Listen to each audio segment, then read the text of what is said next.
Et pour parler de cette belle ville à l'occasion de son 164e anniversaire, nous avons en ligne Madame Nagla Fawzi Akladios, experte en tourisme. Bonjour. Alors, je rappelle juste que 164 ans se sont écoulés depuis la fondation de la ville portuaire de Port Saïd. Cette ville qui portait le nom de Al-Farma al-Ashfa Aronik a témoigné également du passage de l'itinéraire de la Sainte Famille ainsi que le Mahal ou le convoi qui transportait la couverture de la Kaaba, beaucoup d'événements, beaucoup d'histoires reliées à la ville de Port Saïd. Donc parlez-nous tout d'abord, s'il vous plaît, de l'histoire de cette ville. Alors, très heureuse de vous recevoir encore une fois. Bonjour l'Égypte, bonjour à vous et à tous les gens qui travaillent derrière les caméras. Je vais parler, selon votre question, de la ville de Port Saïd, l'histoire ancienne de la ville. Tout d'abord, c'était un village pour les pêcheurs et à 28 kilomètres du village, il y avait une ville nommée Père Amand.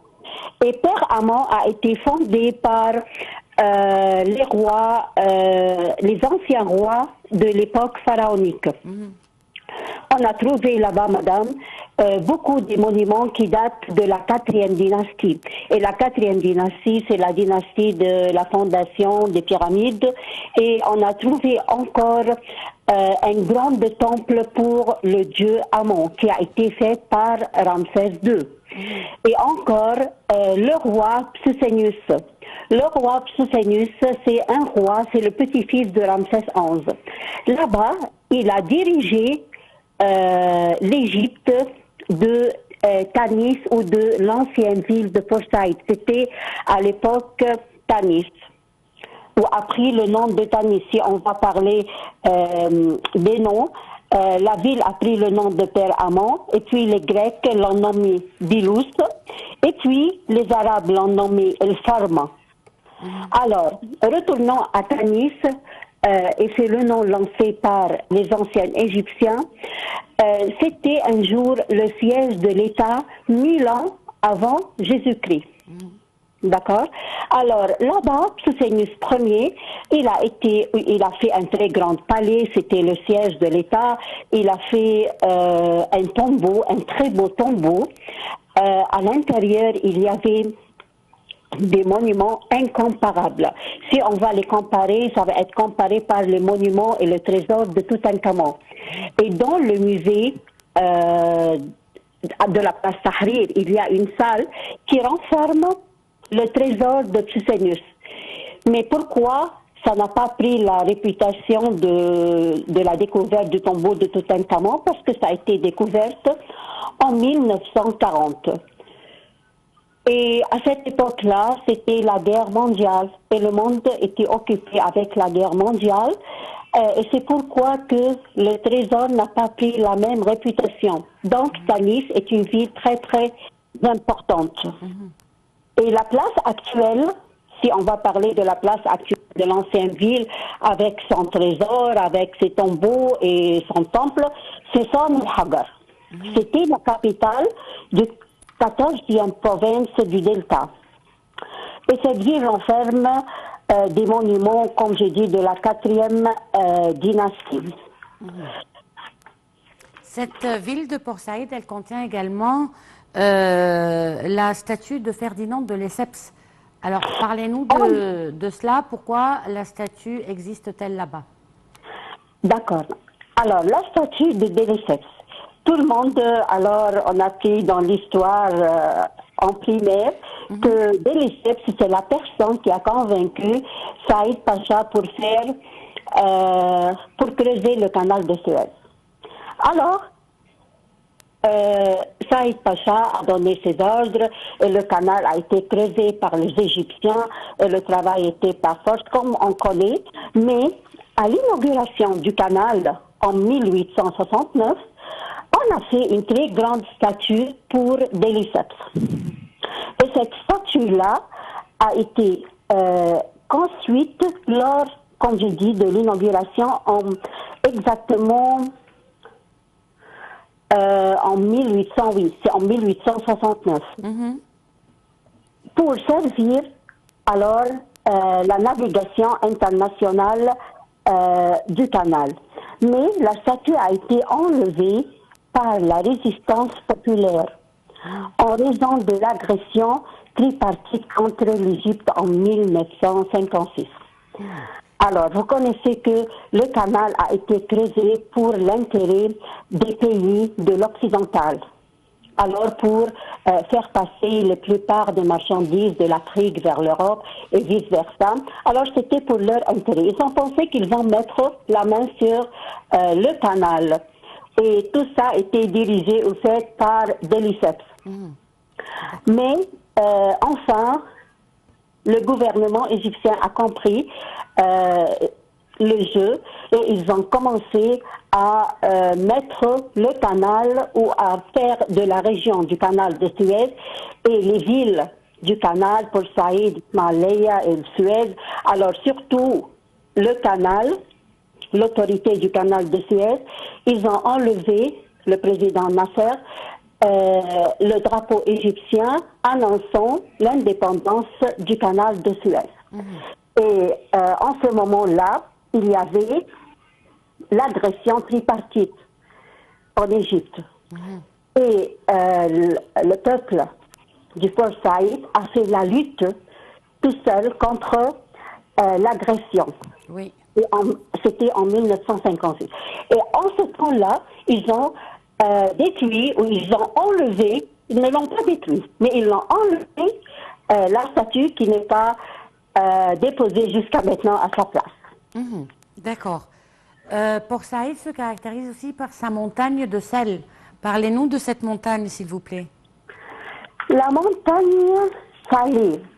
La montagne salée se trouve à la ville de Port Fouad, caractérisée par la couleur blanche. Si on va parler des monts Malahet, on dit Malahet, a été établi à Port Fouad en 1856, à l'époque de l'occupation française. De manière primitive, et puis ils se sont développés après la nationalisation du canal en 1954. On peut dire que sa superficie est environ 6 millions et 822 000 mètres carrés. Et il produit environ 100 000 tonnes qui sont exportées chaque année pour de différents pays. La montagne, comme j'ai dit, a la couleur blanche éclatante et occupant des vastes étant similaires aux montagnes de neige, qui ressemblent aux montagnes de neige en Europe, on peut dire. La montagne peut être atteinte en prenant le ferry gratuit pour le canal de Suez et la zone des Salines. La société Elmax Salina, responsable de ces montagnes-là, les montagnes salées, et reçoit les visiteurs surtout les vendredis et les jours de férié, et leur donne encore des cartons de sel préparés pour la nourriture, je pense au prix de 20 livres le carton. Ouais. D'accord. Et on voudrait parler aussi des particularités du port de Port Saïd. Si la ville est appelée Port Saïd, cela signifie certainement que le port est très particulier. Bien sûr. Port Saïd, c'est une ville, c'est la rencontre entre le canal de Suez et la Méditerranée. Et là-bas, ça a été fait pour ça, c'est un port. Port Saïd, c'est un port. Et qui a pris le nom de Saïd Pacha, le fondateur, le premier qui a fait donner ses ordres à creuser le canal. La ville, Port Saïd, représente la capitale administrative du gouvernement. C'est situé dans le nord de l'Égypte. Le port, vraiment, accueille chaque jour des marchandises du monde entier, comme j'ai dit, de l'Afrique vers l'Europe et de l'Europe vers nous. Et le président Sadat, à l'époque, je pense qu'il a fait de Port Saïd une région libre, là où il y avait des produits du monde entier. Oui. Alors, tous les Égyptiens allaient là-bas pendant les années 70 pour acheter tout ce qui est fallait, tout ce qu'ils voulaient, avec vraiment des prix convenables. Alors, tout le monde, je pense que nos familles, nos parents ont acheté beaucoup de choses et beaucoup des produits de très bonne qualité. De Port Saïd, qui représentait le port principal de l'Égypte. Oui, moi je me rappelle, pendant mon enfance, on allait souvent à Port Saïd, surtout pour acheter des vêtements, des chocolats, tous les produits alimentaires voilà. importés, voilà. Et qu'est-il arrivé à cette zone libre? Est-ce que c'est toujours une zone libre ou bien ça a été changé? Les importations à Port Saïd, est-ce que c'est toujours les mêmes?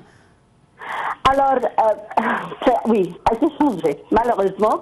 À l'époque du président Moubarak, la ville s'est transformée. Alors, on a annulé les produits, les prix des produits ont été haussés et on ne trouve pas même les produits qui existaient avant.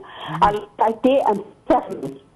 Et c'est pourquoi il y avait un peu de problèmes entre la population du Port Saïd, alors qui travaillait en commerce et qui vraiment profitaient du travail dans une zone libre.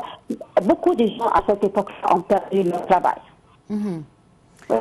Bon, et quel est le statut aujourd'hui de Port Saïd? On peut dire que c'est toujours une ville commerciale, une ville culturelle, une ville administrative? Alors c'est tout ça. Port Saïd, vraiment... Mais qu'est-ce qui est le plus dominant? Le plus dominant pour moi, c'est un très grand port. Et jusqu'à maintenant, il y a des produits, il y a du chocolat, il y a des... On va y aller alors. Il y a plein. Oui, il y a, mais avec des prix qui... C'est pas comme avant. Pas la même quantité et pas au même prix. Mais c'est encore une ville touristique. À l'intérieur, il y a environ 4 musées. Si on va parler point de vue touristique, il y a environ 4 musées. Le musée... et des mosquées aussi. Beaucoup de mosquées ont été restaurées à Port Saïd. Comment? Beaucoup de mosquées ont été également restaurées à Port Saïd. Bien sûr, il y a plein de mosquées, il y a plein d'églises. Oui. Alors, si on va parler, alors comme vous le demandez, si on va parler point de vue touristique, on va parler des musées, le musée d'art moderne qui a été fait en 1995 pour commémorer la lutte et la ténacité de Port Saïd et de ses habitants contre la lutte contre l'agression tripartite qu'on a parlé à propos. Il y a encore le musée militaire de Port Saïd fait en 1963 sous l'autorité des forces armées égyptiennes. Et encore le musée national et le musée de l'autorité du canal de Suez, qui a été fait récemment en 2015 lors de la fondation du nouveau canal de Suez. Madame Nagla Fawzi, c'était vraiment un plaisir de vous avoir avec nous, mais le temps consacré à l'émission est terminé. Donc je vous remercie beaucoup pour cette intervention. Je salue tous les habitants de Port Saïd à l'occasion de l'anniversaire de leur belle ville. Merci de nous avoir suivis. On se retrouve donc demain à la même heure avec une nouvelle édition de Bonjour l'Égypte et un nouveau collègue. Au revoir.